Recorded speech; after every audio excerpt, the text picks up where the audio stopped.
সীমন্ত আমারই রঘুনাথ জি জানে। তো এই জগতে বাবা কেউ যদি বারবার করে বলে যে আমার রঘুনাথ জি জানে, তাহলে তাকে দেখি আমরা সবাই কি করবো? উপহাস করব। তো আজকে ভোলাকে দেখি,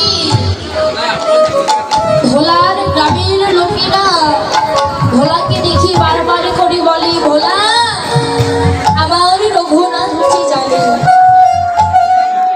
তো একদিন ভোলা তার ছেলে এসে বলছে বাবা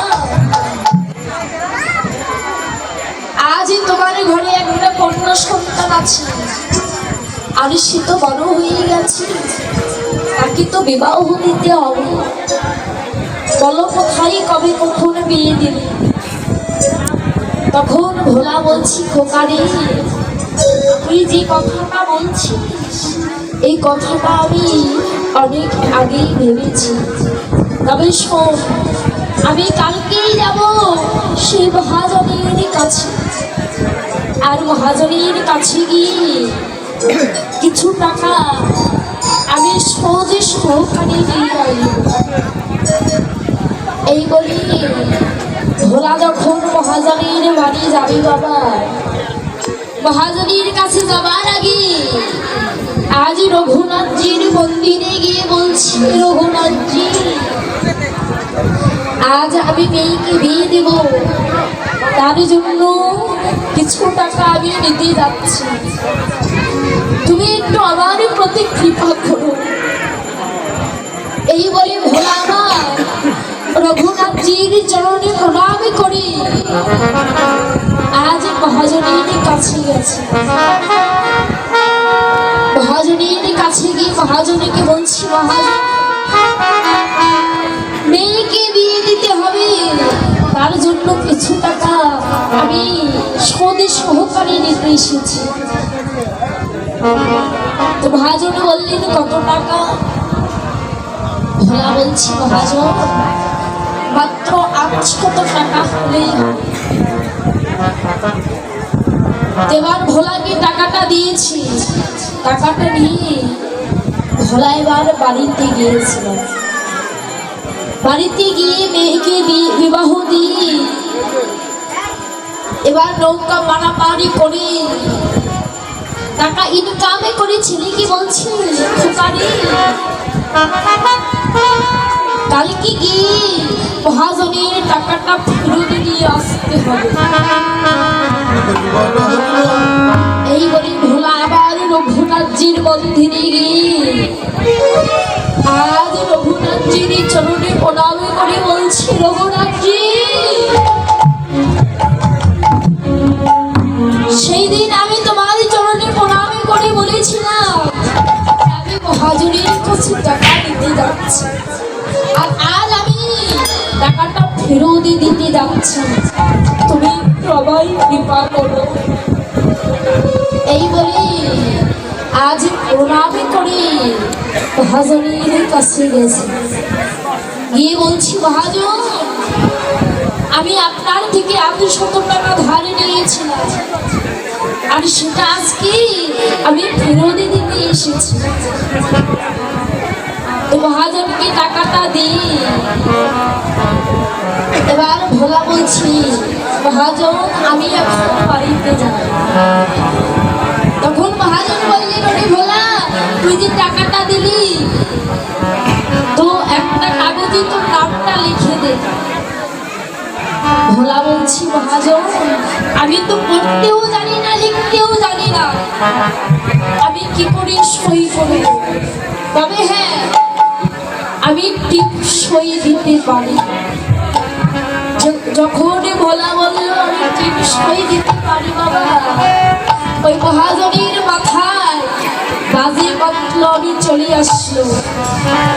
মহাজন কি করলো ওই নকশাটি আলমারির ভিতরে 12 নম্বর ফাইলের ভিতরে ঢুকি রেখে দিল, আর যেই না রেখে দিল একটা কোনো রকমে কাগজে নকশা করে সেখানে লেখা আছে যে ভোলা আমার টাকা করতে দেয়নি।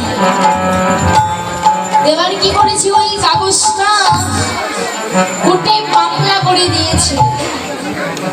যেই না মামলা করে দিয়েছে বাবা, কয়েকদিন পর কোর্টের প্রিয়জন এসে আজ ভোলাকে খুঁজছে। ভোলাকে যখন পেল না, তখন দেখলো সেখানে লেখা আছে রঘুনাথজি। এবার কোর্টের প্রিয়নি এসে বলছি, এই আমি তো সারাক্ষণ খুঁজলাম, কিন্তু রঘুনাথজি নামে তো আমি কাউকে পেলাম না। এবার মন্দিরের পুরোহিত মশাইকে দেখতে পেল। পুরোহিত মশাইকে দেখতে পেয়ে বলছি, আচ্ছা পুরোহিত মশাই, এখানে কি রঘুনাথজি বলতে কেউ আছে? পুরোহিত বলছে, না, এখানে তো রঘুনাথজি বলতে কেউ নেই। তবে শোনো, এটা হলো সেই রঘুনাথজির মন্দির।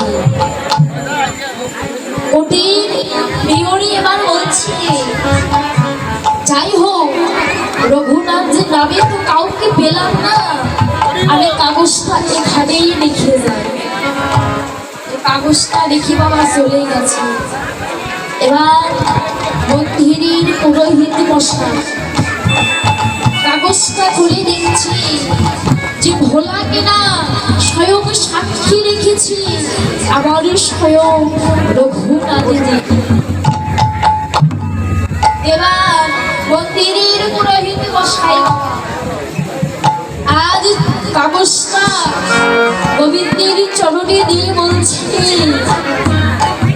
রঘুনাথজি, তুমি তো জানো যে ভোলা টাকাটা ফেরত দিয়েছে, কিন্তু দুষ্ট মহাজন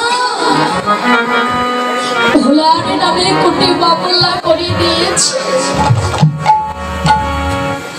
আর তাতে সাক্ষী রেখেছি তোমাকে, তুমি একেবারে গিয়ে সমাধানটা করে এসো। তোমাগো যেই না মন্দিরের পুরোহিত মশাই কেঁদে কেঁদে বলছে, আজ পাথরের বিগ্রহ থেকে আমার রঘুনাথজি কেঁদে কেঁদে বলছি, ওগো পুরোহিত, আমি তো পাথরের বিগ্রহ, আমি তো পাথর কি কখনো চলতে পারি? তখন পুরোহিত বলছি, ওগো, তুমি যদি পাথর হয়ে কথা বলতে পারো, তাহলে তুমি ভোলার হয়ে সাক্ষীও দিতে পারো। এই বলে মা আজ রঘুনাথজি আবার একটা বালক রূপ ধারণ করে আজ কোটে গেলে আজ ভোলার নামে সাক্ষী। যেই না সাক্ষী দিতে গেল, এবার কোটের বিচারক ভোলাকে ডেকে ডেকে বলছি, ভোলা, তুই যে টাকাটা ফেরত দিয়েছিলি তার প্রমাণটা কি? তো বাবা এবারে রঘুনাথজি সে গিয়ে বলছি, বিচারক কি, আচ্ছা বিচারক, আপনি একই কাজ করুন,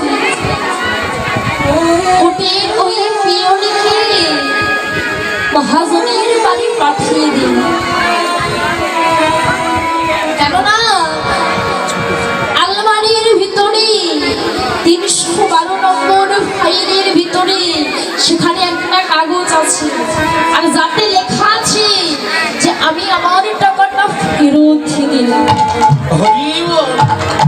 তো বাবা আজ ভগবান রূপী রঘুনাথজি তার কথাকে শ্রবণ করে কোটের বিচারক কোটের একটা পিয়নকে পাঠিয়ে দিয়েছিল। পিওর ওই কাগজটা নিয়ে গিয়ে বিচারককে দিলেন। যেই না দিলেন, বিচারককে আমার বিচারই করে হরি বল জয় নিতাই। বিচারই করে ভোলাকে বলছি, ভোলা তুই তো নির্দোষ, তুই এবার বাড়িতে চলে যা। এই বলে ভোলাকে বাড়িতে দিয়ে পাঠালো। ভোলা যখন ঘরে গেল বাবা, কোটের বিচারক আমার মনে মনে ভাবছে, জীবনে তো কত বিচার করলাম, কিন্তু এমন বিচার তো আমি কোনোদিন কখনো করিনি। ওই রঘুনাথকে কিভাবে জানলো যে আমার বাড়ির ভিতরে 312 নম্বর ফাইলের ভিতর ওই কাগজটি আছে? বিচারক বলছি আমাকে জানতেই হবে। এই বলে না বিচারককে এবার ভোলাকে ডাক দিয়ে বলছি, ভোলা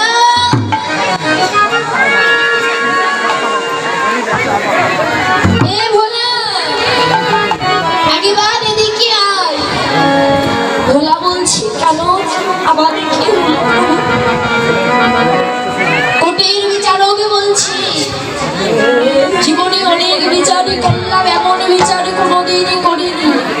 আচ্ছা বল, ওই রঘুনাথ যে তোর প্রিয় হয়, সে কি তোর পাশের বাড়ির কেউ নাকি তোর আত্মীয় হয়?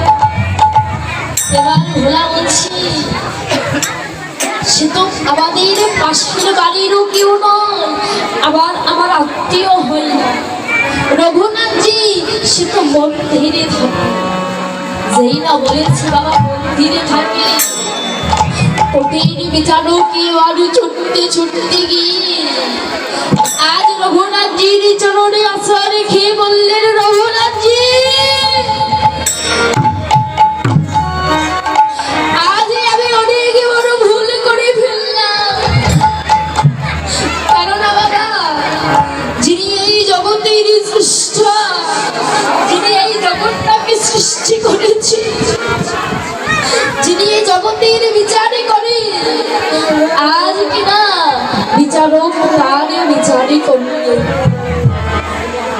এবারে বিচারক আমার কেঁদে কেঁদে বলছে, রঘুনাথকে